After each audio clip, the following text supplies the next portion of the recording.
everyone, and welcome to Signals from the Frontline, your every Wednesday live broadcast brought to you by Frontline Gaming. We are your hosts, Kicker, the Chief of Serial and Sigilite of the FLG, and I am Seth, the Mad Dok, your competitive correspondent. Kicker, it's just the two of us tonight. How you been? Just the two of us. I am doing good, man. I'm excited. We have Rocky Mountain Open in a few days, so I'm packing, getting ready for that. So yeah, if you're in chat, the Road Warriors in chat, he's already there. All right, sweet. Yeah, we that's the next one for us. It's just a traveling circus at this point, guys. So thank you as all for tuning in live, where you get to be part of chat. If you are not currently watching us live and you're listening to us, we appreciate you, but just not as much as the people that are here live. I appreciate everyone, Kicker. You appreciate everyone equally. All right, thanks. Equally. Well, guys, hobby progress. I've got a top secret, super special project that I'm really excited to show, but we're not going to show it this week. But we will show this, Kicker.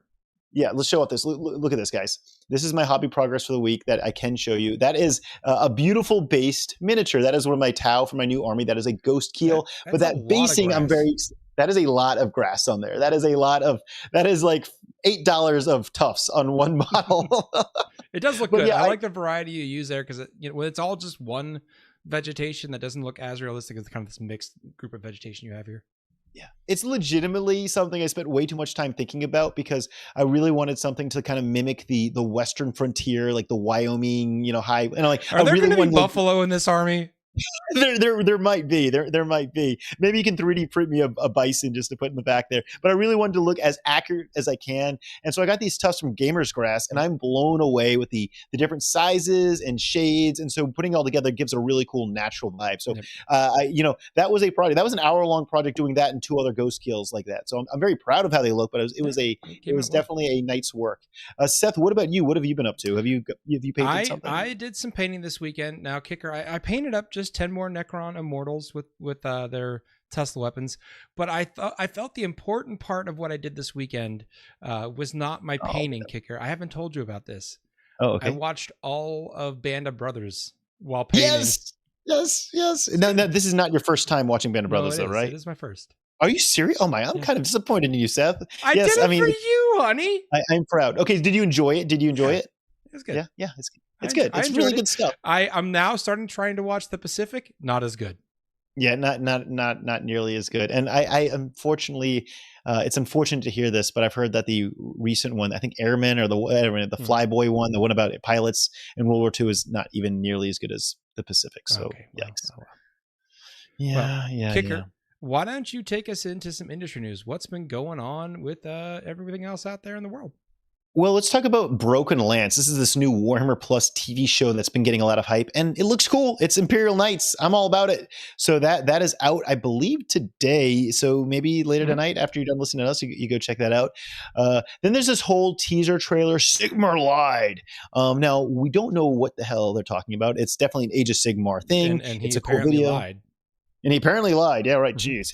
Now, we do know Adepticon is next week, and there's going to be some big reveals, so maybe this is a teaser for that. Yeah. If you're in chat, tell us what you think. Maybe you could get something out of this trailer. What did Sigmar lie about? That he only had so many chambers to open with more Stormcasts in them? That's what I think he lied about. That boy been opening chambers left and right for years.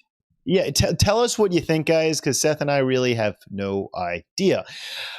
Speaking about Adepticon, Seth, this is next week. This is one of the larger review, preview things that GW does. Not as good or as, special or as the LVO one. Not that I'm biased, but it's another big bias at all here, folks. We're no bias at all. But this is another big one. They tend to do large reveals at this Adepticon every year. Seth, we know they got 40K, Age of Sigmar, Warcry, Old World, Kill Team, Underworld. What do you think, Seth? What's going to be the big announcement? Just just be honest. What do you think? I think big announcement. I think the elephant in the room is everyone's thinking it's a new edition of Sigmar this summer. Which timeline wise, like a March announcement that in June or July there'll be a new edition, sort of fits. And maybe that's what Sigmar lied about. Now, as for the other systems, that's a little harder to say. 40K, I would guess it's one of the new faction, or not new factions, but new codexes coming up, which is probably, it's either orcs or custodes is next. We don't know which, so maybe we'll know more. Right, what if they did both? What? I mean, a double release would be cool. They've done it before, and they did preview the article, not this week, but last week, where they previewed the new Custody Captain and the new Orc Big Mech. They were in the same article and they showed the boxes they would be in. So it could happen. It could happen. It could be a double release. I would love that because I just want orcs. That's all I want. I mean, Custodes, they'll happen. I want orcs. I'm not going to collect Custodes. Kill Team? I don't know. Kicker, what do you think in Kill Team? I am not allowed to speak right now. I'm just going to have to be quiet. Well, sorry. I'm going to guess that it is orcs versus Custode Kill Team. Oh, wait, have Custodes ever actually got a Kill Team? Wait a minute. I think it might be a Custodian kill team. I don't think Custodes ever got a kill team. I don't think you could it'd be like one model. Like it's fine.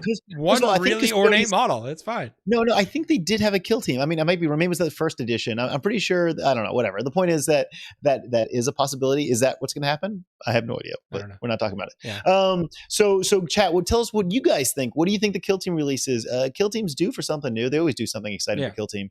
So all right now. Really exciting stuff is the pre-orders this weekend. Yes, Kicker, it's time. It's time for the. Who cares about Tau? It's time for the Kroot release. I know it's the Tau. It's the first chance you get the Tau Codex, but no one really cares about the Tau. It's all about the Kroot. I mean, some of us care about the Tau. We know you care. Some people care about the Tau. I personally just care about the Kroot. But yes, the Tau Codex is coming in this new Kroot hunting pack. It is going up for pre-order this weekend. This was originally announced at LVO. The whole teaser for it. The whole announcement was at LVO, and it's finally a couple months later being up for pre-order. It's extremely exciting because every single model in there is new. The set itself is just a cool box set. Let's just be clear. It's a very good box set. Yeah. Seth, are you going to get this just because you want the Codex? Or, I mean, do you think people are going to be buying it just for the Codex? I think, certainly it's always these boxes always end up being a good deal, particularly in this case where everything in it is a new sculpt. Yeah, every single thing. If this was like one new Kroot sculpt and then a bunch of old sculpts, I could see a lot of Tau players like myself passing and waiting for the Codex to be released. But there's literally nothing in this box that you have already. There's literally nothing in here that you don't that you have. You don't have that Codex. You don't have those cards. You don't have all those sculpts. I think if you're a Tau player, it's kind of a no-brainer to pick this up, even if it's just one box, and then down the line you add to the Kroot later. Yeah, so it's a cool box set. Obviously, it's Tau, but it's very obvious. It's just Kroot focused. So but anyway, all new models. It is called Kroot Hunting Pack. I mean, it is the Kroot Hunting Pack, right? I don't know how else to describe that box as a Kroot focused box. It's called Kroot Hunting Pack. I know the Kroot is not an army. It's always just been auxiliaries, but there's like a dedicated Kroot player base. There's people that just like Kroot. So anyway, let's move on from Kroot. We've also got some Warhammer Underworld stuff. This is the Grave Breakers, Azondara's Grave Breakers. It looks like I got a cool werewolf sculpt in this set. Once again, these models are do you not remember the lore from this release? Because I remember it from the LVO preview. No, Seth, I don't remember at all. What's going on with this? Zondara is this necromancer here, and her lover is actually the werewolf. He's been cursed and turned into a werewolf. So Zondara enters the realm of beasts, animates the corpses you see behind, so that she can dig around and loot because she's trying to find a relic to reverse her lover's curse.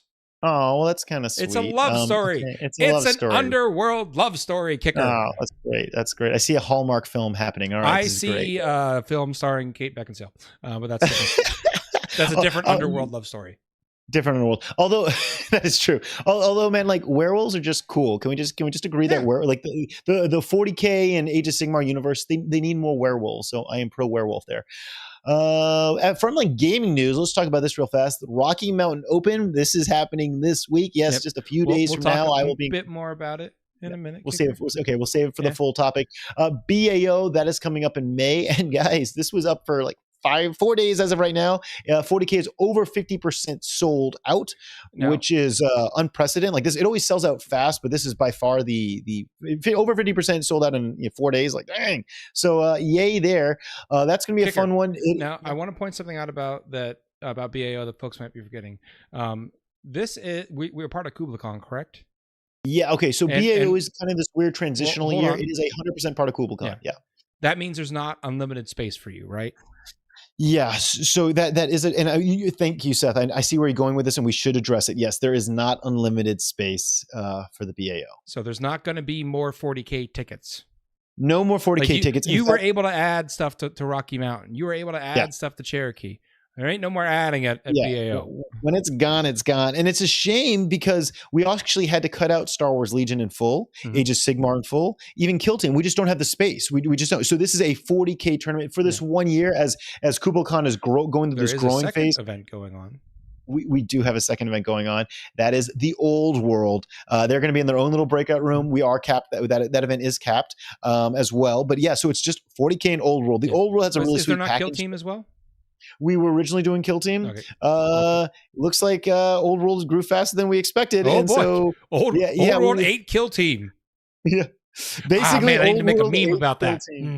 Yeah, I mean, we did talk to the Kill Team guys. I'm like, hey guys, you guys can do an event, but you're going to be like 24 people max. And they're like, we'd like to be closer to 64, 48 or something. Like, no, we don't have the space. So they chose to back out and give us their space to allow Kill. So clearly, at the end of the day, after this year BAO, we just get to we lock Old World and 40K in a cage fight to see who gets to be the one true tournament. The one. So it is interesting though, because this is this weird year as BAO is eventually going to become a much larger thing. I don't feel comfortable going into the details, but the guys that run KubbleCon are having some really good arrangements with the tourism board of San Francisco, and there's a lot of opportunities there. So this year we're just kind of like trying to do whatever we can do, which happens to be a 40K event. And then hopefully by 2025, 2026, we can get very, very large and have unlimited Kill Team, Age of Sigmar, 40K, et cetera, et cetera.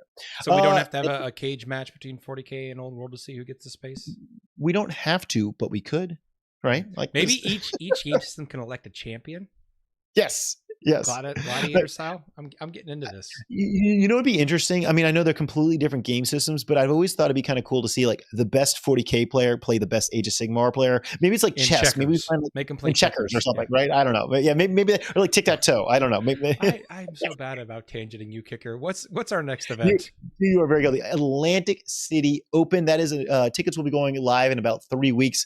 There's a lot of people that live in the northeast of America, and many of them have been asking me on a daily basis, when can I get my ACO ticket? I've enjoyed it. I've gone the last few years. I would like to go again, Kicker. So it is happening. I'll expect you to go, my friend. Okay. It is happening. We're BAO just went live. We've got Rocky Mountain Open this week. When I get back from Rocky Mountain, my focus is on getting the ACO tickets live. All right. Champions Cup. I had a call today with Steven Corrales and his new partner in crime when it comes to streaming. And I got to say, the Champions Cup stream is going to be something that will blow you away. We've got professionals coming in. It is going to be something we've never done before, much like the Champions Cup is an event that we've never done anything like this before. Basically, it's going to be amazing. I don't want to talk about the people who are going to be involved with that stream until they're ready to talk about it, but it's going to be cool. All right. And Seth, you and I, whether you know this or not, we're going to begin focusing on each and every single one of the clubs that is coming to Champions Cup. Now, Kicker, last week you teased that another club was joining, and you didn't say on air who it was. Now you have to say. Now I can say the Air Force, the U.S. Air Force official. Oh, look at it. Seth's got the banner and everything. Yes, look at that. Well done. Yes, the U.S. Air Force is proudly welcome to the Champions Cup. This was something in the works for a while. A lot of the U.S. military has some, for lack of a better word, red tape, and we had to get approval and whatnot. But they are officially happening. I'm sure no one out there in listener land or chat knows anything about military red tape. I'm sure it's completely novel idea to many of them. So yeah, very, very excited to have the U.S. Air Force as well as the U.S. Army and clubs from both from all east, west, all across the U.S. as well as some teams from Canada. This is gonna be really cool. Seth, we don't have Nicky Dee here, but we got you, and you mentioned this. So for nerd news, tell us our nerd news for the week. Our nerd news for the week, boy howdy. I don't know if you're a Fallout fan like me, but they finally Amazon released their full trailer for the Fallout TV series that's premiering April 11th. It's starring Walter Goggins as one of the ghouls. It is amazing. That trailer hits every note just perfectly for the Fallout lore. So I am super pumped for this show. It's going to be a great time. I'm super excited to see kind of all the fun that's going to be had in this show. They've nailed all the aesthetics perfectly. I couldn't ask for more, man. So I'm super excited for it. Oh, man, so good. Yeah. It's going to be So what you're doing right now, guys, if you're listening to our podcast, watch the end of the episode, and then immediately go and watch that trailer in case you haven't, because it's one to watch, definitely one to watch. It looks like chat's very excited for Fallout 2, Seth. Yes. It's Now, I'm definitely not editing images real quick, but I think I'm good. No, Seth is not editing images. I am slowly going to walk us into the main segment to buy as much time as I can for Seth to work on editing images. We are going to be talking about the Rocky Mountain Open. This is the second year we've ever had the Rocky Mountain Open. Last year, it was amazingly successful. And so we decided to come back and do it a second time. And we've added another building. We've grown. We've added more game systems. This is an event right outside Denver, Colorado. And it really was one that was created because the Colorado 40K and Colorado Star Wars Legion communities came together and said, let's make it happen. There we go. There's the clubs. We've got, I can't say, it's at Legion 50. It's 5280 is the Star Wars Legion group, and the Denver 40K Fight Club. Club, yes. And so these guys, it's Stephen Cobb for Legion and Brandon Roddy for 40K. These are two, leaders of their communities in the, the Front Range of Colorado that just really came together to make this happen. So we partnered up with them, and now this event is, a very, very cool one that we're excited to have this year. And guess what? I've already got 2025 in the locked in place. So this event is going to keep on going. Yeah. Seth, do we want to talk about the app that we've got there? I don't know that people know about this. Okay, you explain it. Explain, or do you need me to explain? I can explain it. So the FLG has rolled out an app. Now, at this point, you're probably not so much concerned about selling your models because the event is checks his watch 2 days from now. But this is a very easy and convenient way to find your event packet. So you can download the app from the App Store. Your event packet's right there. It also, of course, links to the page. So if you our web cart, so if you want to buy products, models, also links to our ability to buy models from you. So great little useful tool. That's always the thing. People are like, hey, how do I find the player pack? This is your one-stop shop for all the player packs. It's also got the schedule in it, damn it. Like people are always like, what time's the food served? No, it's right there in the app. There's the schedule. What time's the hall open? It's in the app. Yep. It's all right there. The app does all of Kicker's job for him. Soon it'll be AI will take over Kicker's job, everyone. Oh no. So the app's pretty cool. We update it for every single event. So if you're at Cherokee, it was updated for Cherokee. Now that we're going to Rocky Mountain, all the Cherokee information has been removed and it's all Rocky Mountain focused. So just nice little convenient way to keep track of everything. Don't have to keep hunting around in which PDF and what thing where. Nice and easy. And there's actually, it's pretty cool. We have a programmer that's, full-time employee, Frontline Gaming guy. This guy is a genius, and he's continually adding to the app. So by the time we get to LVO, there'll be so many more features, like push notifications of, hey, we're looking for player A because he won a raffle, or round 3 is about to start. Go to your table. Our boy Mikey G, the road warrior, also points out that if you bought a ticket for the event, your ticket's on the app. Oh, technology. So when they got to show your ticket, you just got the app. It's all in the app. It's all you need. Now, Kicker, I believe I was looking in your post because you made a post about things you need to know about Rocky Mountain Open, and there's some special perks for people that are returning folks with their coin challenge, right? Yeah. So our challenge coins are always, very cool. Not as another cool memento of each event, these custom challenge coins, but if you bring your coins to our events, you get more perks. The more coins you have, the more stuff you get.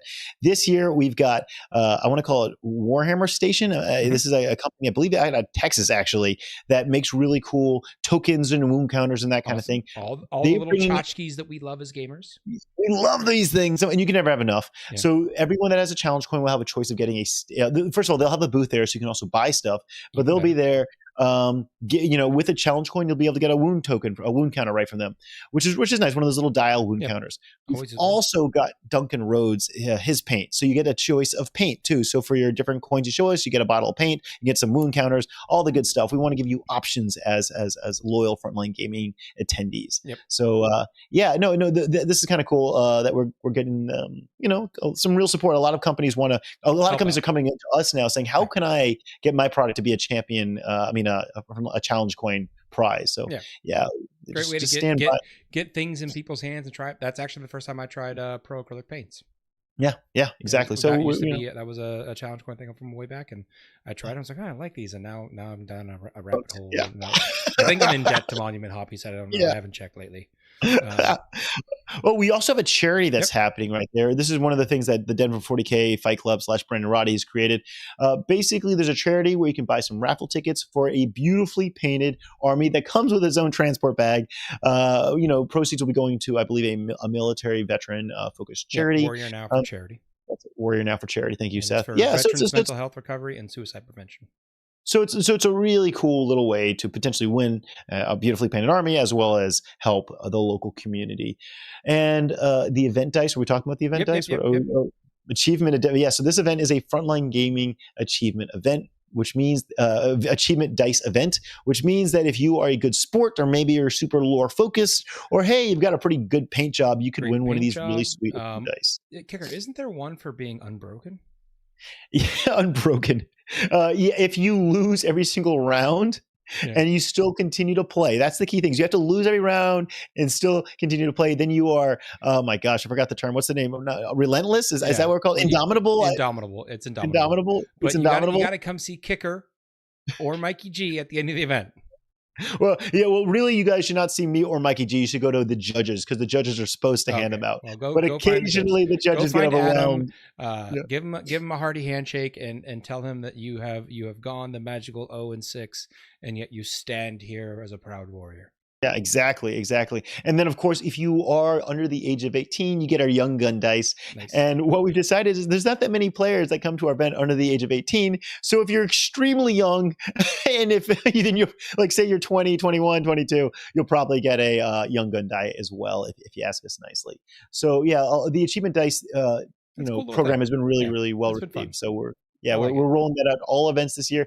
And after Cherokee, I had a little, brain trust session with some of the other judges and stuff, and we figured out some other achievement dice we'll be launching at the second half of this year. So is there an orc achievement dice? There's not an orc achievement dice. I'm gonna need to talk to your focus group about an orc achievement dice. Right. What would you have to play orcs? No, it has to be something. Maybe the best wog. Yeah, whoever gives the best wog that weekend gets a die. I'm okay with that, but I do know that some people are not huge fans of. I don't care. I'm gonna add that to the player pack. Orc players are allowed to wog. Sorry. Okay, we'll just add that. Chat, tell us, what do you think? Are you pro WA or are you pro WA? If you're not, get out. Seth, do you want to give us a brief run of the meta here? The list unlocked this morning, thanks to our head judge Adam for doing that. And I took a look through. Now, Kicker, we got the lovely little pie graph that everyone loves. We have 206 players in attendance this year, as of right now. And we're still selling tickets, by the way, because people are trading. So I bet we'll be out to 220 by the end of this. You're going to mess up my numbers, so thanks a lot. Sorry. All right. But so it broke down similar to how things broke down for Cherokee, with Marines being the largest single group. Now, Marines, of course, that includes Blood Angels, Dark Angels, Ultramarines, Ironheads, all those various types. So if you really split them out and not count them, Necrons are your most common. Surprisingly, coming in at a tie for third is Tyranids and Guard, Kicker. What? Guard tied for third most common army. This is great. Yeah. I love it. And then it was Death Guard, World Eaters, and Custodes. If you remember from Cherokee, it was Necrons, then Custodes. So Custodes took a pretty big drop. So we have all factions represented. All factions have multiple players, but that big drop did start to make me wonder. So I actually did more math, Kicker. Okay. And I figured out the percent kind of a representation each army had at Cherokee versus that representation here at Rocky Mountain Open. And then I wanted to see the change. And then we, got this beautiful graph. Look at that. Man, this is fancy. I tried. So Marines actually went up in relative percentage. Even though it's the same number of players, because Rocky Mountain is a little bit smaller than Cherokee. So that means they went up in percentage. Tyranids also took a hefty jump up along with Guard. And so I'm kind of Guard have been good. They just have been kind of slept on a little bit. But Tyranids, that was a surprise because a lot of people were feeling kind of down on Tyranids. So I was excited to see them take a jump up. Then the fourth biggest jump was Drukhari. Yeah. I mean, of course, they got all those new rules. And if you think about it, those rules didn't come out until the beginning of February. Cherokee was at the end, so it might have been hard for some Drukhari players to really pivot and get into position to play that army in time. Also, Guard have been doing really, really well recently, so people kind of jump on the bandwagon like, Guard are doing good. Maybe I should consider Guard again. I mean, they've won a few large events, so yeah, I mean, it makes sense. Drukhari grew. Seth, what do you think about this? And maybe I'm incorrect, but I believe there's several military bases in the area, and I don't know if military people tend to play Guard or not. I don't know if that's a thing, but I don't know. It's, I don't yeah, know. I'm I just mean, trying to this think. certainly could be a regional difference. We're talking Yeah. about North Carolina region versus the Colorado region. Colorado, Wyoming, But yeah. yeah, like Custodes and Chaos Knights were super common at Cherokee, and they took a huge dive in terms of percent representation. So interesting to see how there were some armies that are kind of fallen out of favor, some that barely changed at all. But yeah. Marines are once again just there. They're always there. They're always there. They're always there. They're omnipresent, those Marines. Now, Kicker, I besides looking at those, I did look through some of the lists of some players and tenants that kind of stuck out to me, and I wanted to go through them. Let's start off with a guy that I think is in a very solid position to take down this whole event, and he's running something that we haven't really seen at many top tables lately. That's Zach Kerstetter running Blood Angels, and it is the Sons of Sanguinius detachment, which is their updated detachment, and he's running Lamarte's the Sanguinor, which Sanguinor is a jerk. Did you know this trick about the Sanguinor, Kicker? When you charge a unit, if I charge a Blood Angel unit and the Sanguinor is in reserve, he can just appear in engagement range to you. Oh, that's annoying. Yeah. All right. Then they got a couple captains and a chaplain and a lieutenant, a couple units of assault intercessors, and then 30 Death Company. Okay, there's his 25 punch. Death Company. I'm sorry. 2 units of scout or 3 units of scouts, a Gladiator Lancer, and a Land Raider Redeemer and a Rhino. Okay, cool. That man is coming to punch you, and he's going to not be very polite about it.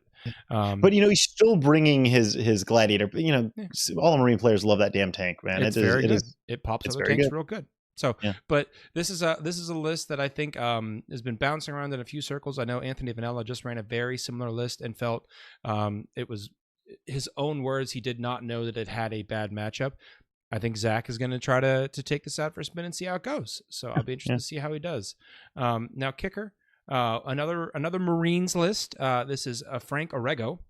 He's also running a combat heavy Marines list, but this is Black Templars. Okay, cool. Yeah, so we got Chaplain Grimaldos, High Marshal Helbricht, a biologist, a captain, a lieutenant, a big Primaris Crusader squad, which is their kind of baseline troops where they mix the base infantry, the scout equivalent, and the Primaris equivalent together. Oh, and then he's got 2 big units of Sword Brethren. He's got Eradicators. He's got Inceptors, a couple units of scouts, and another Land Raider Redeemer.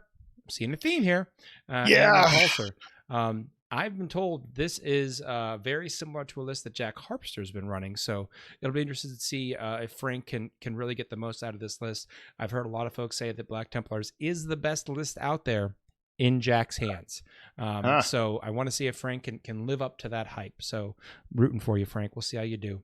Now, I'm going to save these other... Let's come over here. All right. Now, I was disappointed to see my friend, my fellow war boss, Colin K. Yes. Longtime work player. Likes to run some real goofy lists. Triple kill tank. I love to see it.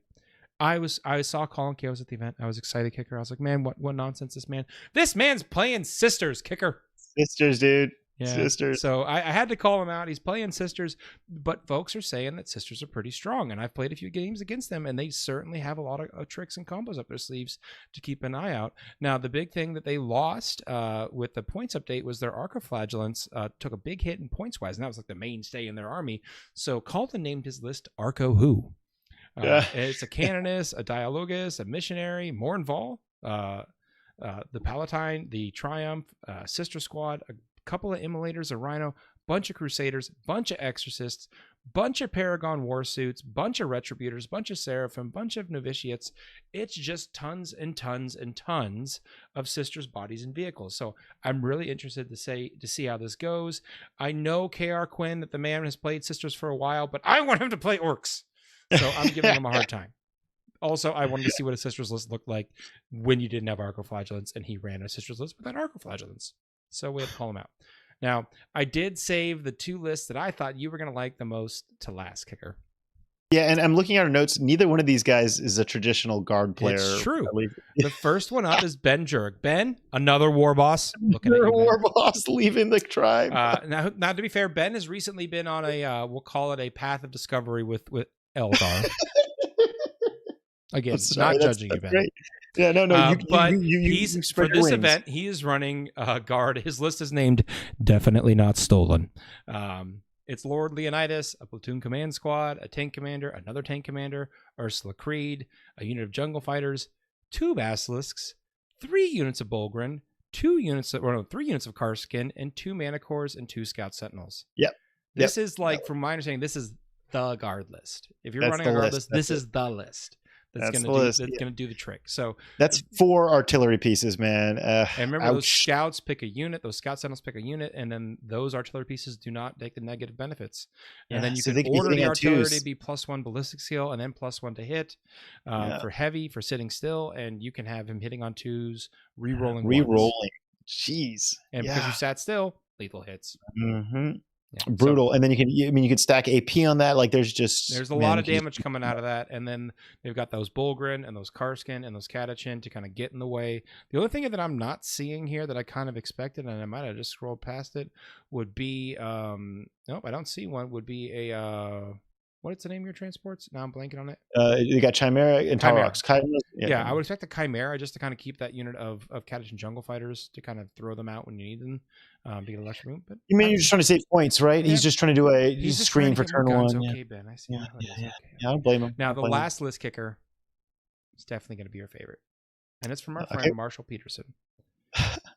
It's called. He's not a long-time guard player, at least not one that I know. Yeah, but his list is called Dino Riders.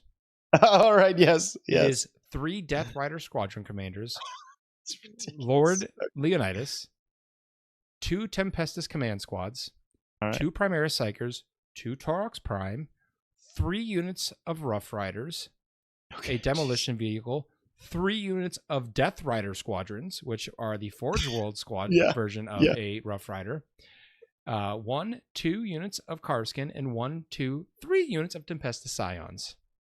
Yeah, the exact polar opposite of artillery that sits behind a wall.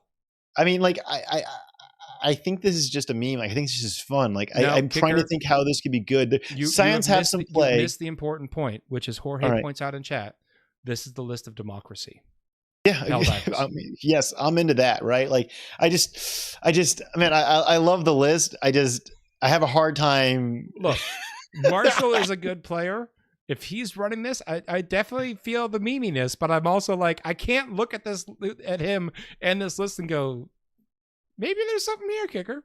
Yeah. Well, Joe, our friend Joe of War Games Live, I talked to him today. He is on site, or should be on site by now. I will ask him to stream this as game 1 on Saturday, because I personally want to watch it, because it's just a bunch of cavalry. This is great. This is exactly what Kicker wants to see out of a guard army.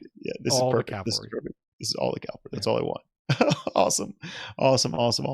Well, yeah, guys, that is important though. Remember, tune in this Saturday and Sunday to Joe War Games Live. He'll be streaming our event. Remember, he does not stream necessarily the top tables day 1. He's streaming the most interesting matches, which will probably be this cavalry, because I will gently request that Kicker's just going to slide him a cool 20 and be like, just put Marshall on. Right. Yeah, we want to see this. But then, on Sunday it will be the top tables. Yeah, so check out War Games Live. Joe is a very driven individual, and I mean that in both the literal and figurative sense, because what he does is not an easy task, folks, and the quality of production is always stellar. So I'm looking forward to watching him this weekend while I probably build and paint Orc Boys. Kicker, all right. When do you leave? I leave Friday super early in the morning, first flight. I know Mike with the trucks already there and ready to set up. We've got Joe already there. He should arrive later tonight. We've got all the crews ready to set up on Friday. So it's happening, guys. Did you want to talk to folks about the weather issue?